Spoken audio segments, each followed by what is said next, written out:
Hello, good day. This is the report presentation of Group 3 for our data science. I'm your first reporter, Clark, and my report is about financial analytics.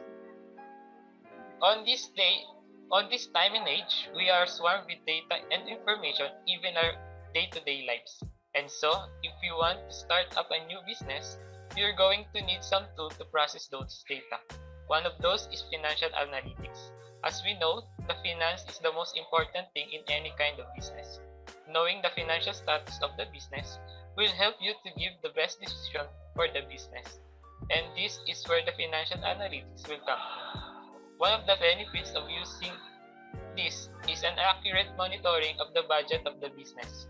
This will be able to help the decision makers to weigh in on how much they can spend for the sale promotion or marketing campaigns, or even if they even have enough budget for those. Through gathering and analyzing data, this can also help the business to predict their future performance and their stock price. This will provide those insights on what their strengths and areas in need of improvement that will be great help in making for those decisions. The financial analytics also help in determining risk and providing options to address them. Aside from risk, it can also predict futures of opportunities that will help the business faster grow. The business financial status is the lifeline of your business. Knowing and understanding this will determine the future for your business. In a place where it's very competitive and starting a business is very hard, having a tool like financial analytics will help you succeed. That's all. Thank you. Any questions? Um, my question is, example on how using financial analytics in predicting the future can help the business. You can, by gathering and analyzing data, you can use this to come up with a plan to solve those future problems much faster, and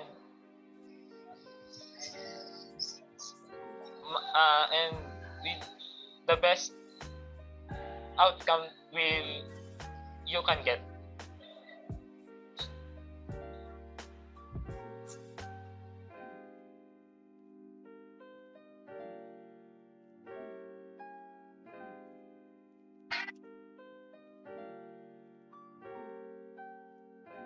Oh, okay. Thank you, Clark. And hi everyone. I'm the second presenter of this group. My name is Jem Paula, and the assigning topic to me is the government and nonprofit analytics. So the um, government data analytics is the government who is unique and flexible part-time program that combine modules and statistics and data science is aimed to build data science capacity across government by equipment civil servant with a key set of skills required from the modern government data analysis. So who's run the data analytics? The collaboration project between the data science campus and the academic partner across UK. And the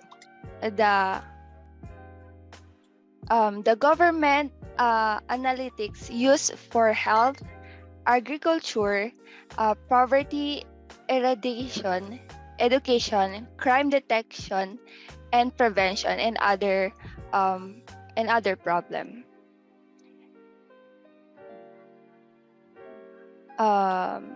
Yeah, that's all. Any question regarding the data analytics, government, and nonprofits?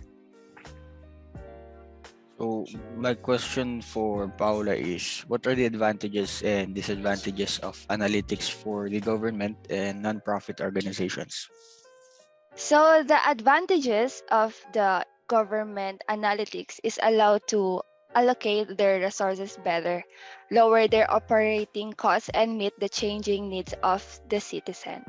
As well as the lack of advantages, I will mention here now.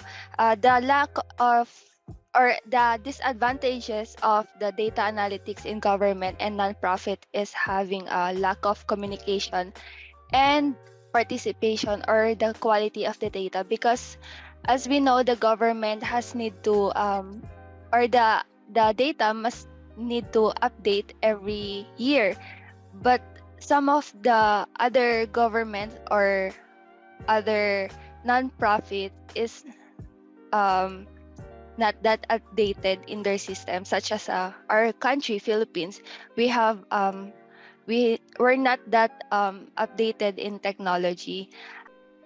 The topic that was assigned to me is healthcare analytics. So healthcare analytics is a data analysis that improves the patient's care, and it uses both historic and electronic records, thus making it more optimized for decision making and for more optimized outcomes. Healthcare analytics, the uses of healthcare analytics makes it possible for the data to be streamlined across some technologies, making the patient's record more faster to be analyzed, thus ensuring the safeties of the patients. For example, some hospitals use old records and new electronic records to insert the data through some AI, making patients who are struck with COVID-19 treated better. So in conclusion, the impact of healthcare analysis makes more, not only through business, but also makes more hospitals better or suitable rather in saving people's lives. That's all. Any questions? Besides electronic records and research, what other benefits can healthcare analytics provide? Healthcare analytics can also provide predictions on patients, thus ensuring the patient's safety or prolonging the patient's life. Thank you. Okay, thank you. Moving forward for my report is all about the analytics in marketing. So companies spending more on data analytics have proven to gain more competitive advantage over companies of the same field that does not use data analytics in their business. So data analytics has improved efficiency and productivity. It helps companies make faster and more effective decisions and had better financial performance. Those are just some of the things a company who invests in data analytics have edge over those that have not. While this article seems to undermine the effectiveness of data analytics, what it seems to me is that this just shows that some companies might be using the edge of having data analytics the wrong way. So it's not always positive. It depends on the way the company utilizes their data analytics in marketing. So that's it for me. Any questions for me, Clark? Okay, my question is, what do you personally think about the future of marketing analytics? What I personally think about that is it would help companies move forward with their business in a more prosperous manner if they make the right decisions. It will all be up to their decisions. So that's what I think about data analytics in marketing. Thank you. Hi guys, this is the pang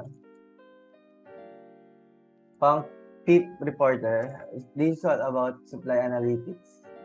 Supply chain analytics help the organization across all organizations to make better, faster, and effective decisions in their business operation. Analytics can help the business and improve planning improvements and more accurately, allowing you to put all the operation components to meet the expected volume. If a retailer sees a steady increase in sale and the holidays are coming up, they can place purchase order with suppliers so they don't run out and sell more because we know that the holidays like Christmas come around, a lot of people go shopping and buy whatever they want then. So it must be when there is a lot of supply. Supply chain analytics has three primary types that every company should consider to build efficient operation and also to save time and money. This kind of analytics is a big help to the company because they can overcome the problems when a company faces a crisis or other problem. They need to resolve it because it is not resolved immediately. The company will fall to succeed during the implementation. Try to think and ask workmate what to do when the company faces a big problem. That's it. Any question? What is the three primary types that every company should consider to build efficient operations and also to save money? The three primary types are description analytics, predictive analytics, and prescriptive analytics. Yeah. Thank you. Hi, my name is Brian, sixth reporter of this group. My topic is web analytics. So web analytics has a target audience. It is primarily made up of a variety of resources that allow users to cite the statistic on a certain page and help people identify some facts. It has many benefits, especially when you want to monitor a visitor's online activity. Since it always draws attention to user interaction with the data, it also enables user to measure how well a website is performing. As analytics, you have a lot of things that you can cite. What are they doing on the website? How much time are they spending? So basically, all the information that you will collect on your visitor, you will have an access on it. Since it helps us to utilize and understand the data, since you can use it to improve the quality of the contents that you will use on the future. Any question? What is the main purpose of web analytics? To serve as a business metric for promoting specific products to the customers who are most likely to buy them and to determine which products a specific customer is most likely to purchase. That's all.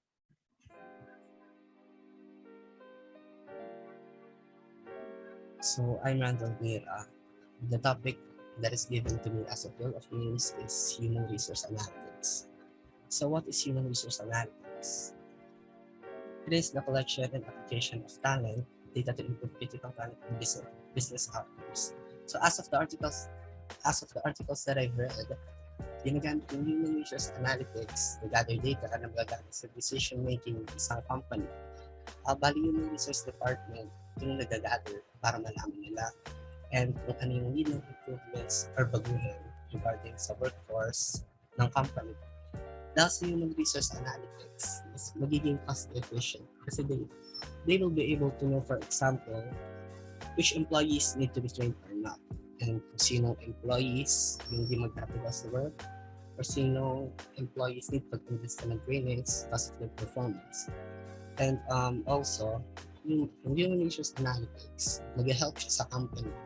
Kasi yung data na magagather is pwedeng malaman kung may return on investment ba na matatanggap yung business or wala.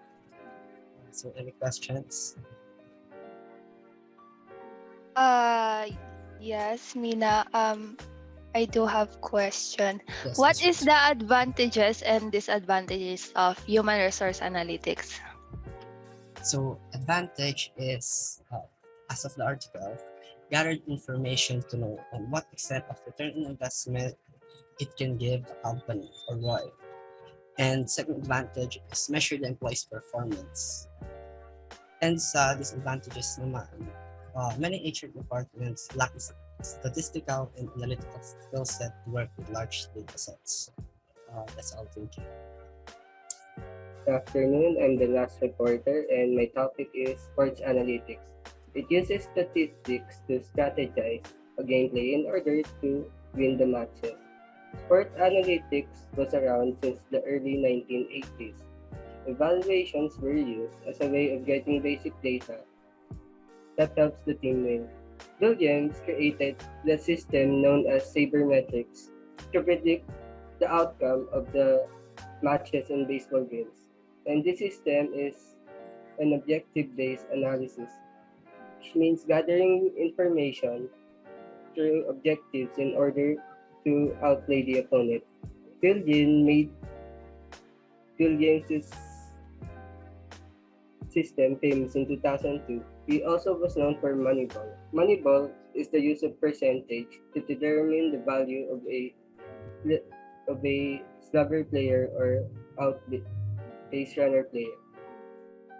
The implementations of sports analytics is strategies, training adjustments, and middle planners. Advantages, it can help coaches to see how players handle the training given to them. Allows coaches to have a better approach and understand the player's personality. It also helps to see who needs to rest and who needs to improve on their training. It also helps with rehabilitation. It helps them to find ways to make severely injured players play again. Fan engagements, it also allows not only coaches and staff needs interactions so do fans. These interactions are where fans can boost the morale of players. Increase revenue. The more wins, more sponsors, and equals more revenue. Ang challenge this is the type of data analytics that is gonna be used may vary because hindi man lahat ng sports ay pare-pareho na ginagamit na analytics. Miscalculation of players' performance because putting pressure on players might change their quality performance. You can always win a game by basing it off. You can't always win a game by basing it off the data you gather because di man lagi tama yung data na nakuha. Then, team coordination. Putting random players together might not always be the best choice because it might hinder their team performance. Is there any questions? Yes. My question is, what are the examples of the type of analytics used in sports analytics? The most common na ginagamit is descriptive and predictive analytics. That's all.